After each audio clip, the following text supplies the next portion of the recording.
Capítulo 2. Verdades fundamentais da devoção à Virgem Maria. Até aqui dissemos alguma coisa sobre a necessidade que temos da devoção à Santíssima Virgem. Faz-se necessário dizer agora em que consiste esta mesma devoção. É o que farei, com a ajuda de Deus, depois de propor algumas verdades fundamentais, donde se deduzirá a grande e sólida devoção que quero descobrir. Jesus Cristo, nosso Salvador, verdadeiro Deus e verdadeiro homem, deve ser o fim último de todas as devoções. De outro modo, seriam falsas e enganadoras. Jesus é o Alfa e o Ômega, o princípio e o fim de todas as coisas. Nós não trabalhamos, como diz o apóstolo, senão para tornar cada homem perfeito em Jesus Cristo. Porque só nele habita toda a plenitude da divindade e todas as outras plenitudes de graça, virtude e perfeição. E só nele fomos abençoados com toda a bênção espiritual. Ele é o nosso único mestre que nos deve ensinar, o único Senhor de quem devemos depender, o único chefe a quem nos devemos unir, o único modelo ao qual nos devemos assemelhar, o único médico que nos há de curar, o único pastor que nos deve alimentar, o caminho único que nos deve conduzir, a única verdade em que devemos crer, a única vida que nos deve animar, o único tudo que nos deve bastar em todas as coisas. Não nos foi dado debaixo do céu outro nome pelo qual devamos ser salvos, senão o nome de Jesus. Deus não constituiu outro fundamento da nossa salvação, perfeição e glória, senão Jesus Cristo. Todo edifício que não estiver erguido sobre esta pedra firme está construído sobre areia movediça, e mais cedo ou mais tarde acabará infalivelmente por cair. Todo fiel que não estiver unido a Jesus, como o sarmento à cepa da vinha, cairá, secará e só servirá para ser lançado ao fogo.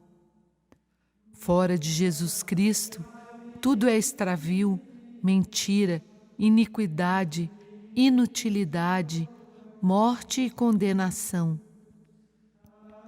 Mas se estamos em Jesus Cristo e Jesus Cristo em nós, não há condenação a temer, porque assim nem os anjos do céu, nem os homens da terra, nem os demônios do inferno, nem qualquer outra criatura pode nos prejudicar, pois não nos poderá separar da caridade de Deus, que está em Jesus Cristo. Por Jesus Cristo, com Jesus Cristo, em Jesus Cristo podemos tudo, dar toda a honra e glória ao Pai, na unidade do Espírito Santo, tornar-nos perfeitos e ser, para o nosso próximo, um bom odor de vida eterna.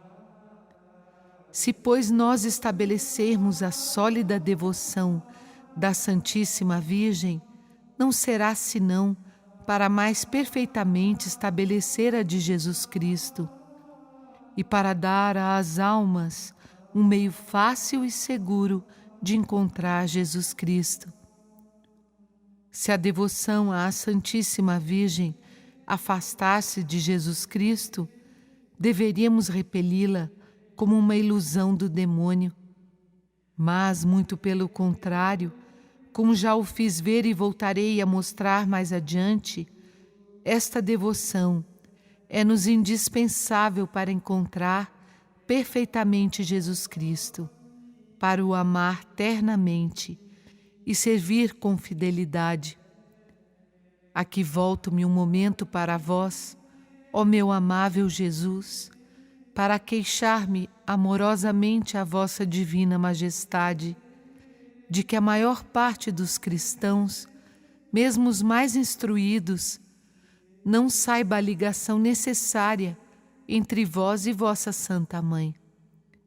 Vós estáis sempre com Maria, Senhor, e ela está sempre convosco. Nem pode estar sem vós, pois deixaria de ser o que é.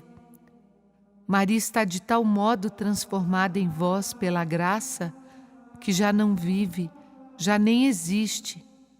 Só vós, meu Jesus, é que viveis e reinais nela, mais perfeitamente que em todos os anjos e bem-aventurados. Ah, se os homens conhecessem a glória e o amor que recebeis desta admirável criatura, teriam sobre vós e sobre ela sentimentos muito diferentes dos que tenho. Ela vos está tão intimamente unida que seria mais fácil separar a luz do sol ou o calor do fogo. Digo ainda mais, seria mais fácil separar de vós todos os anjos e santos do que Maria Santíssima. Ela vos ama, pois mais ardentemente e vos glorifica mais perfeitamente que todas as criaturas juntas. Depois disto, meu amável Mestre, não é coisa espantosa e lamentável ver a ignorância e as trevas de todos os homens deste mundo a respeito de vossa Santa Mãe? Não falo tanto dos idólatras e pagãos que não vos conhecem e por isso não se preocupam em conhecê-la. Nem falo sequer dos heréticos e cismáticos, que não cuidam de ser devotos da vossa Santa Mãe, já que estão separados de vós e de vossa Igreja. Falo dos cristãos católicos e mesmo dos doutores entre os católicos, que não vos conhecem, nem a vossa Santa Mãe, senão de uma maneira especulativa, seca, estéril e indiferente. Embora façam profissão de ensinar a verdade aos outros, estes senhores só raramente falam de vossa mãe e da devoção que se lhe deve ter, porque dizem temer que se abuse dele e que se faça a vós injúria, honrando demasiadamente vossa Santa Mãe. Um devoto da Santíssima Virgem fala da devoção a esta boa mãe de uma forma terna, forte e persuasiva, como de um meio seguro e sem ilusão, de um caminho curto e sem perigo, de uma via imaculada e sem imperfeição, e de um maravilhoso segredo para vos encontrar e amar perfeitamente. Mas se esses senhores veem ou ouvem alguém muitas vezes falar assim, levantam-se contra ele e apresentam 1000 falsas razões para lhe provar que não se deve falar tanto da Santíssima Virgem, que há grandes abusos nessa devoção, que é preciso empenhar-se em destruí-los e em falar mais de vós, de preferência a levar os povos à devoção a Maria, a quem já amam bastante. Por vezes falam da devoção à vossa Santa Mãe, ó Jesus, não para estabelecer e propagar, mas para destruir os abusos que dela se fazem. Estes senhores não têm piedade nem devoção terna para convosco, por não terem nenhuma Maria. Consideram o rosário, o escapulário, o terço, como devoções de afeminados, próprias para ignorantes, e sem as quais nos podemos salvar.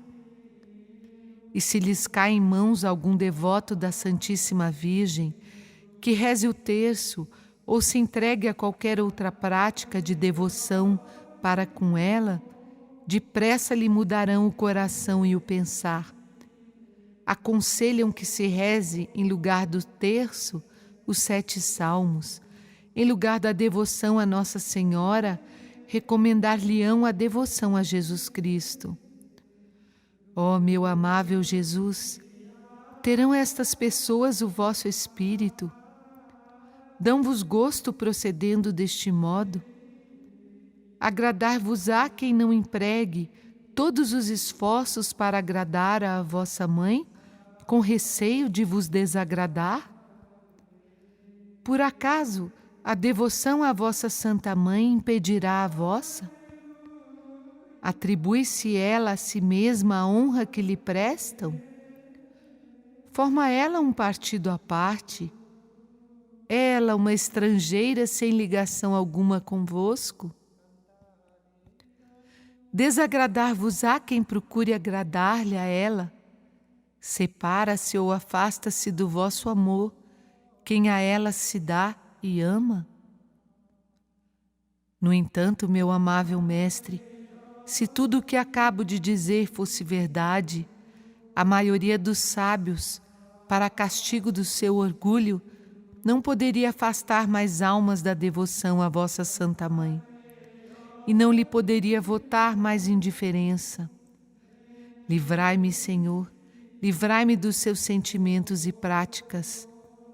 Dai-me parte nos sentimentos de gratidão, de estima, de respeito e de amor que vós tendes para com vossa Santa Mãe, para que vos ame e glorifique mais, na medida em que vos imitar e seguir de mais perto, como se até aqui ainda nada tivesse dito em louvor de vossa Mãe Santíssima. Concedei-me a graça de a louvar dignamente, apesar de todos os seus inimigos, que são os vossos. Fazei que clame com os santos. Não julgue receber a misericórdia de Deus aquele que ofende sua Santa Mãe. Para obter da vossa misericórdia uma verdadeira devoção à vossa Mãe Santíssima e para inspirá-la a todo mundo, fazei que vos ame ardentemente. Recebei para isso a oração inflamada que vos dirijo com Santo Agostinho e com os vossos verdadeiros amigos. Ó meu Jesus, vós sois o Cristo, meu Pai Santo, meu Deus misericordioso, meu Rei infinitamente grande. Vós sois o meu bom pastor, meu único mestre, meu auxílio todo bondade, meu bem amado, de arrebatadora beleza, meu pão da vida, meu sacerdote eterno. Vós sois o meu guia para a pátria, minha luz verdadeira, minha doçura toda santa, meu caminho direto. Vós sois a minha sabedoria sublime, minha simplicidade pura, minha pacífica concórdia. Vós sois toda a minha defesa, minha preciosa herança, minha eterna salvação. Ó Jesus Cristo, Mestre adorável, por que é que eu amei ou desejei em toda a minha vida outra coisa fora de vós, Jesus, meu Deus? Onde estava eu quando não pensava em vós? Que o meu coração, menos a partir deste momento, só ardem desejos de vós, Senhor Jesus, que só para vos amar ele se dilate. Desejos da minha alma, correi doravante, já basta de delongas. Apressai-vos a atingir o fim porque aspirais. Buscai em verdade aquele que procurais. Ó Jesus, seja anátema quem não vos amar, seja repleto de amargura. Ó doce Jesus, sede o amor, as delícias e o objeto da admiração de todo o coração dignamente consagrado à vossa glória.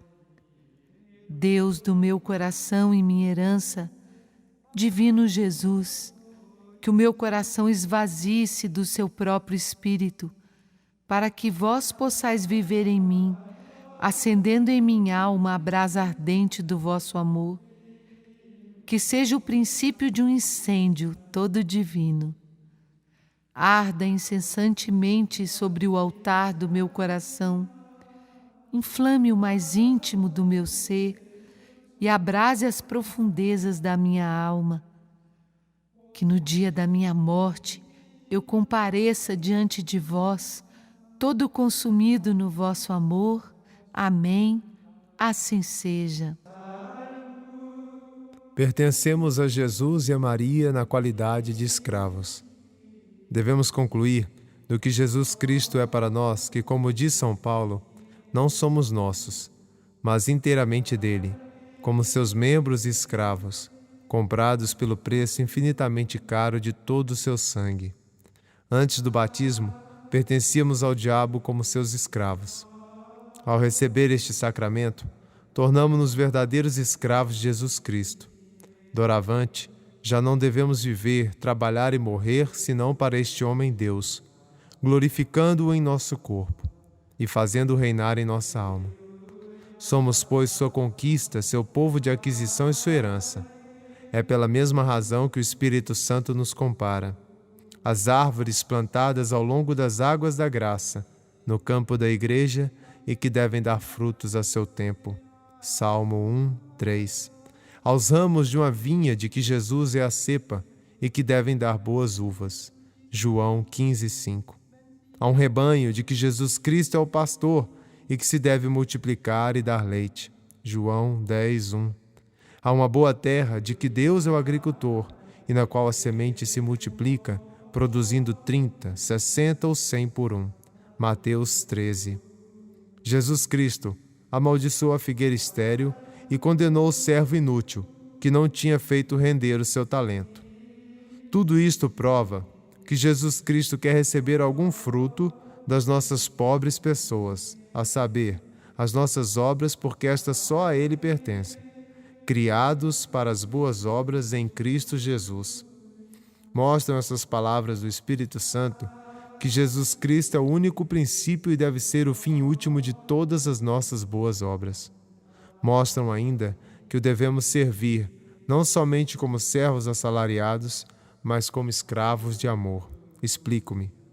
Neste mundo, há duas maneiras de pertencer a outra pessoa e de depender da sua autoridade. A simples servidão e a escravidão que fazem de um homem, respectivamente, um servo ou um escravo.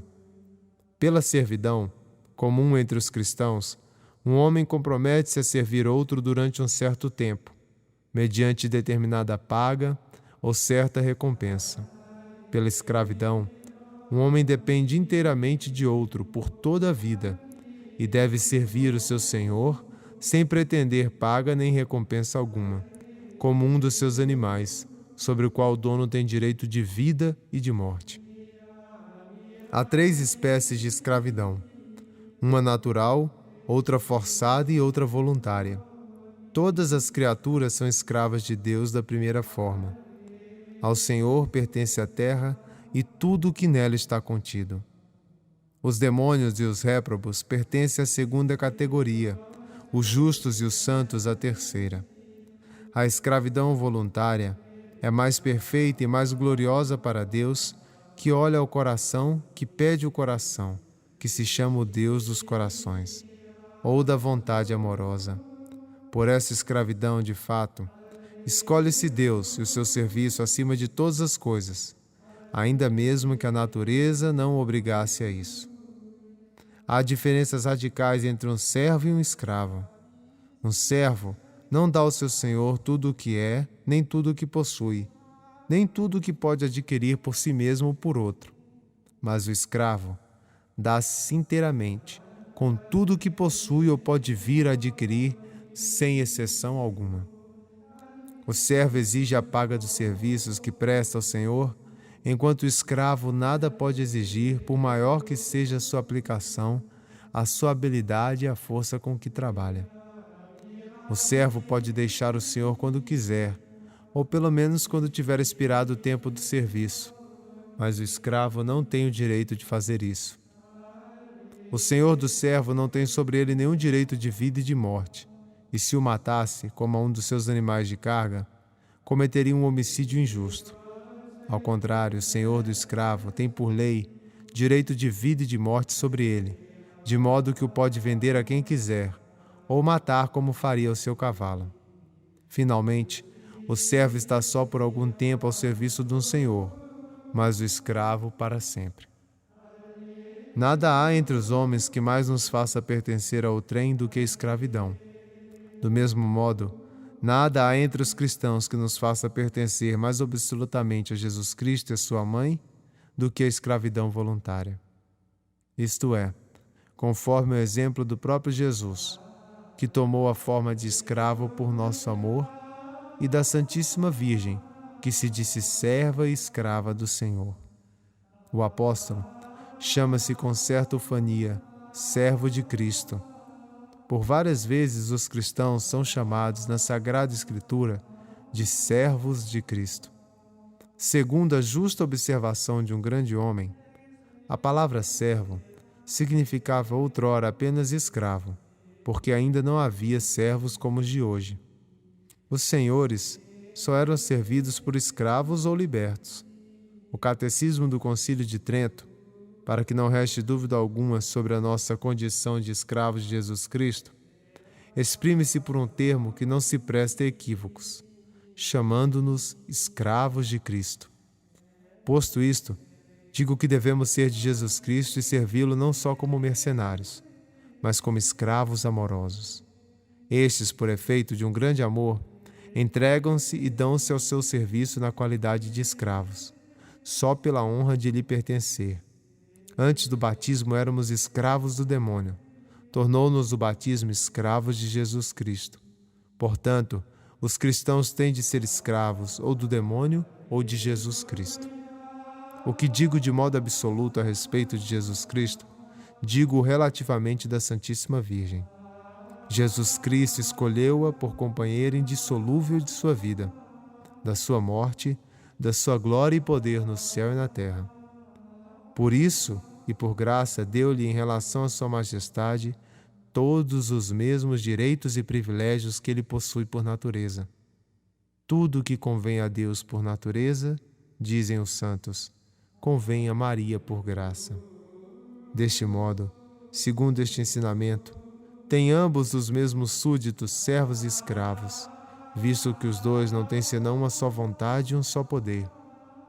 Podemos, portanto, segundo o parecer dos santos e de vários homens ilustres, dizer-nos e fazer-nos escravos amorosos da Santíssima Virgem, para deste modo sermos mais perfeitamente escravos de Jesus Cristo. A Virgem Maria é o meio de que nosso Senhor se serviu para vir a nós. É também o meio de que nos devemos servir para ir a Ele, pois ela não é como as outras criaturas, que se a elas nos prendêssemos, nos poderiam afastar de Deus em lugar de nos aproximar dele. Mas a mais forte inclinação de Maria é unir-nos a Jesus, seu Filho, e a mais forte inclinação do Filho é que se vá a Ele por sua mãe. Isto honra-o e agrada-o tanto como honraria e agradaria a um rei, alguém que, para se tornar mais perfeitamente seu vassalo e escravo, se fizesse escravo da rainha. É por isso que os santos padres, e São Boaventura com eles, dizem: a Santíssima Virgem é o caminho para ir a nosso Senhor.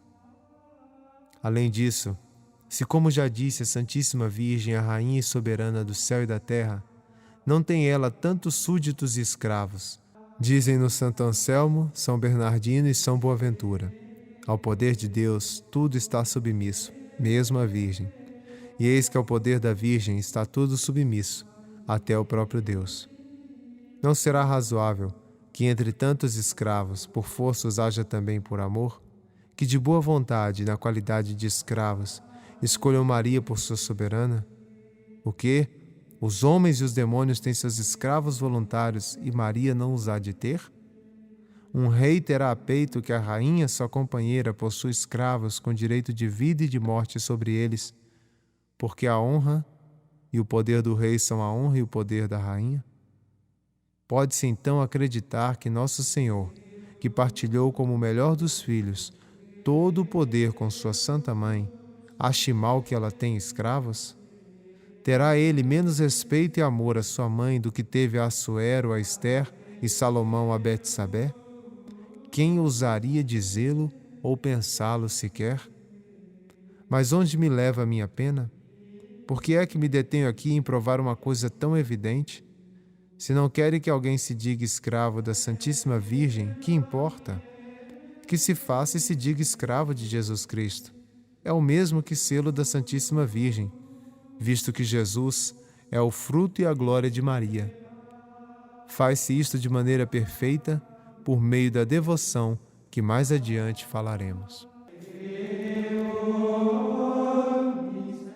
Devemos esvaziar-nos do que há de mal em nós. As nossas melhores ações são ordinariamente manchadas e corrompidas pelo mal fundo que há em nós. Quando se deita água límpida e clara numa vasilha que não tem bom cheiro, ou vinho numa pipa cujo interior está azedado por outro vinho que teve anteriormente, a água clara e o vinho bom ficam estragados e ganham facilmente o mau cheiro. Do mesmo modo, quando Deus infunde em nossa alma corrompida pelo pecado original e atual as suas graças e orvalhos celestes, ou o vinho delicioso do seu amor, assim também os seus dons são ordinariamente manchados e estragados pelo mau fermento e mau fundo que o pecado deixou em nós. Os nossos atos, mesmo as virtudes mais sublimes, disso se ressentem. É, pois, da mais alta importância para adquirir a perfeição, que só se alcança pela união com Jesus Cristo, esvaziarmos-nos do que há de mal em nós. De outra forma, nosso Senhor, que é infinitamente puro e que odeia infinitamente a menor mancha que vê na alma, afastar-nos-á de seus olhos e não se unirá a nós. Para nos despojar de nós mesmos, é preciso, em primeiro lugar, conhecer bem pela luz do Espírito Santo o nosso fundo mal, a nossa incapacidade para qualquer bem útil à salvação, a nossa fraqueza em todas as coisas, a nossa permanente inconstância, a nossa indignidade de toda graça, a nossa iniquidade em toda parte. O pecado dos nossos primeiros pais arruinou-nos a todos quase por completo, azedou-nos, corrompeu-nos, fez-nos inchar como o fermento faz a massa em que é lançado. Os pecados atuais que cometemos, quer mortais, quer veniais, embora tenham sido perdoados, aumentaram-nos a concupiscência, a fraqueza, a inconstância e corrupção, deixando maus vestígios na nossa alma. Nosso corpo é tão corrupto que é chamado pelo Espírito Santo corpo de pecado, concebido no pecado, alimentado no pecado, capaz de todo pecado e sujeito a 1000 enfermidades. Corrompe-se de dia a dia e gera somente sarna, vermes e corrupção. A nossa alma, unida ao corpo, tornou-se tão carnal que chega a ser chamada carne. Toda a carne tinha corrompido seu caminho. Gênesis 6:12. A nossa única herança é o orgulho e a cegueira de espírito, o endurecimento do coração, a fraqueza e a inconstância da alma, a concupiscência, a revolta das paixões e as doenças do corpo. Somos naturalmente mais orgulhosos que os pavões, mais apegados à terra que os sapos, piores que os bodes, mais invejosos que as serpentes, mais gulosos que os porcos, mais coléricos que os tigres e mais preguiçosos que as tartarugas, mais fracos que caniços e mais inconstantes que os cataventos. De nosso, só temos o nada e o pecado, e só merecemos a ira de Deus e o inferno eterno. Depois disto será para admirar que nosso Senhor tenha dito que quem o quisesse seguir devia renunciar a si mesmo e odiar sua própria alma? Que aquele que amasse a sua alma a perderia e o que a odiasse a salvaria? Esta sabedoria infinita, que não impõe mandamentos sem razão, não nos manda odiarmos-nos a nós mesmos, senão porque somos sumamente dignos de ódio. Nada há tão digno de amor como Deus, e nada tão digno de ódio como nós. Em segundo lugar, para nos despojar de nós mesmos, é preciso morrer todos os dias. Isto quer dizer que é preciso renunciar às operações das potências da nossa alma e dos sentidos do nosso corpo, ou seja, temos de ver como se não víssemos, de ouvir como se não ouvíssemos, de nos servir das coisas deste mundo como se delas não nos servíssemos. É a isto que São Paulo chama de morrer todos os dias. Se o grão de trigo cai à terra e não morre, permanece só e não produz fruto. João 12:24. Se não morrermos para nós mesmos, e se as nossas devoções mais santas não nos levam a esta morte necessária e fecunda, não daremos fruto que valha. Porque então as nossas devoções tornar-se-ão inúteis. Todas as nossas boas obras serão manchadas pelo amor próprio e pela nossa vontade própria, o que fará com que Deus abomine os maiores sacrifícios e as melhores ações que possamos fazer. E nesse caso, encontrar-nos-emos com as mãos vazias de virtudes e méritos na hora da nossa morte. E não teremos sequer uma centelha de puro amor, pois este só é dado às almas mortas para si mesmas e cuja vida está oculta com Jesus Cristo em Deus. Em terceiro lugar, é preciso escolher, dentre todas as devoções à Santíssima Virgem, aquela que nos leva mais a esta morte para nós próprios, porque é esta a melhor e a mais santificante. Não se julgue de fato que tudo que brilha é ouro, que tudo que é doce é mel e que tudo que é fácil é praticado pela maior parte das pessoas é o mais santificante.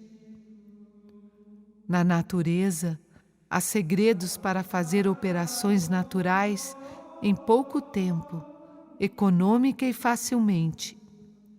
Na ordem da graça, existem também segredos para fazer operações sobrenaturais em pouco tempo, suavemente e facilmente, tais como despojar-se de si mesmo, encher-se de Deus e tornar-se perfeito.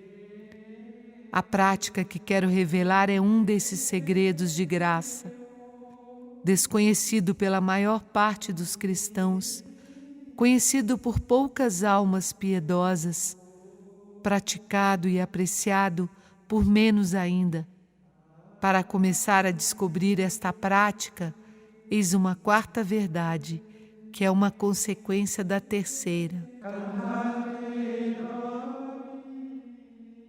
Temos necessidade de um mediador junto ao mediador mesmo, que é Jesus Cristo. É mais perfeito porque mais humilde não nos aproximarmos diretamente de Deus, mas servirmos-nos de um mediador.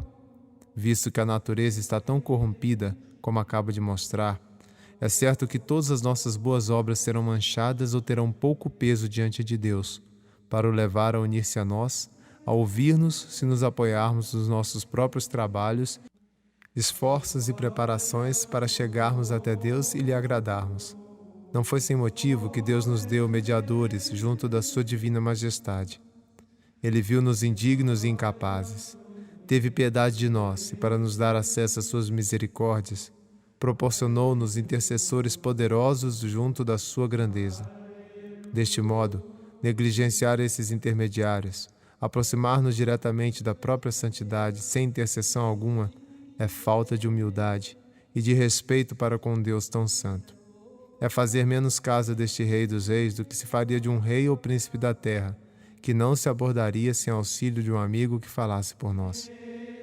Nosso Senhor é nosso advogado e medianeiro de redenção junto de Deus Pai. É por Ele que devemos orar com toda a Igreja triunfante e militante. É por Ele que temos acesso junto da Suprema Majestade, não devendo nunca apresentar-nos diante dela, senão sustentados e revestidos de seus méritos, como Jacó, que se cobriu com peles de cabrito para receber a bênção de seu pai Isaque.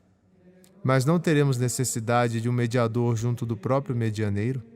Será tão grande a nossa pureza que possamos unir-nos diretamente a Ele por nós mesmos? Não é Ele Deus em tudo igual a seu Pai, e por conseguinte o Santo dos Santos, tão digno de respeito como o Pai? Pela sua infinita caridade, tornou-se a nossa garantia e o nosso medianeiro junto de Deus seu Pai, para aplacá-lo e pagar-lhe o que lhe é devido. Mas será isso uma razão para termos menos respeito e temor à sua majestade e santidade? Digamos, pois, abertamente com São Bernardo, que temos necessidade de um mediador junto do mesmo medianeiro, e que Maria Santíssima é a pessoa mais capaz de desempenhar esta função caridosa. Foi por ela que nos veio Jesus Cristo. É por ela que devemos ir a Ele. Se receamos ir diretamente a Jesus Cristo, nosso Deus, por causa da sua grandeza infinita, ou da nossa miséria, ou ainda dos nossos pecados, imploremos ousadamente o auxílio e a intercessão de Maria, nossa Mãe. Ela é boa e terna. Nada tem de austero ou de repulsivo, nada de demasiado sublime e brilhante. Contemplando-a, vemos a nossa própria natureza. Ela não é o sol, que pela vivacidade dos seus raios poderia cegar-nos por causa da nossa fraqueza. Ela é bela e doce como a lua, que recebe a luz do sol e abranda a fim de adaptá-la à nossa pequenez. É tão caridosa que não repele nenhum dos que pede a sua intercessão, por mais pecador que seja. Pois, como dizem os santos, desde que o mundo é mundo, nunca se ouviu dizer que alguém tenha recorrido à Santíssima Virgem com confiança e perseverança e tenha sido por ela desamparado. Ela é tão poderosa que nunca foi desatendida nas suas súplicas. Basta que se apresente diante de seu filho para lhe pedir alguma coisa. Ele imediatamente a atende e acolhe, amorosamente vencido pelas orações da sua tão grande e querida mãe, que o portou ao seio e o amamentou. Tudo isso é tirado de São Bernardo e de São Boaventura, pelo que, segundo eles, temos de subir 3 degraus para chegar até Deus. O primeiro, que está mais perto de nós e mais conforme a nossa capacidade, é Maria. O segundo é Jesus Cristo e o terceiro é Deus Pai. Para ir a Jesus é preciso ir a Maria. Ela é a nossa medianeira de intercessão. Para ir ao Eterno Pai é preciso ir a Jesus, nosso medianeiro de redenção. Ora, pela devoção que a seguir indicarei, observa-se perfeitamente esta ordem.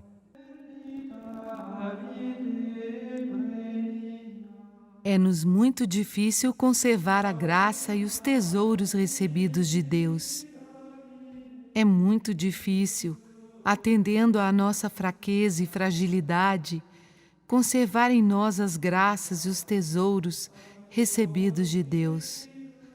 Porque temos este tesouro mais valioso que o céu e a terra, em vasos frágeis, num corpo corruptível, numa alma fraca e inconstante, que por um nada se perturba e abate. Porque os demônios, que são ladrões muito finos, querem apanhar-nos de improviso para nos roubar e despojar. Para isso espreitam noite e dia o momento favorável. Rondam incessantemente, prontos para nos devorar e nos arrebatar num só momento, por um único pecado, tudo o que ganhamos em graças e méritos durante muitos anos. A sua malícia, a sua experiência, as suas astúcias e o seu número devem nos fazer temer imensamente esta infelicidade. Já outras pessoas, mais cheias de graça, mais ricas de virtudes, mais fundadas na experiência e elevadas em santidade, foram surpreendidas, roubadas e lamentavelmente despojadas. Ah, quantos cedros do Líbano, quantas estrelas do firmamento não têm se visto cair miseravelmente e em pouco tempo perder toda a sua elevação e claridade. Donde proveio esta estranha mudança? O que faltou não foi a graça que não falta a ninguém, foi a humildade. Julgaram-se mais fortes e mais capazes do que eram. Julgaram que podiam guardar seus tesouros. Fiaram-se e apoiaram-se em si mesmos. Acharam a sua casa bastante segura e os seus cofres bastante fortes para guardar o precioso tesouro da graça. Foi por causa desta confiança não apercebida que tinham em si que o Senhor infinitamente justo permitiu que fossem roubados e abandonados a si mesmos. Ah, se tivessem conhecido a admirável devoção que vou expor, teriam confiado o seu tesouro a uma Virgem poderosa e fiel, que o teria guardado como seu, considerando isto como um dever de justiça. É difícil perseverar na justiça por causa da estranha corrupção do mundo. Ele está presentemente tão corrompido que se torna quase inevitável serem os corações religiosos manchados, se não pela sua lama, ao menos pela poeira. Assim, é quase um milagre conservar-se alguém firme no meio desta torrente impetuosa, sem ser arrastado. Andar neste mar tormentoso, sem ser submergido ou pilhado pelos piratas e corsários. Respirar este ar empestado, sem lhe sentir as más consequências. É a Virgem, a única sempre fiel, sobre a qual a serpente jamais teve poder, quem faz este milagre a favor daqueles e daquelas que a servem da melhor maneira.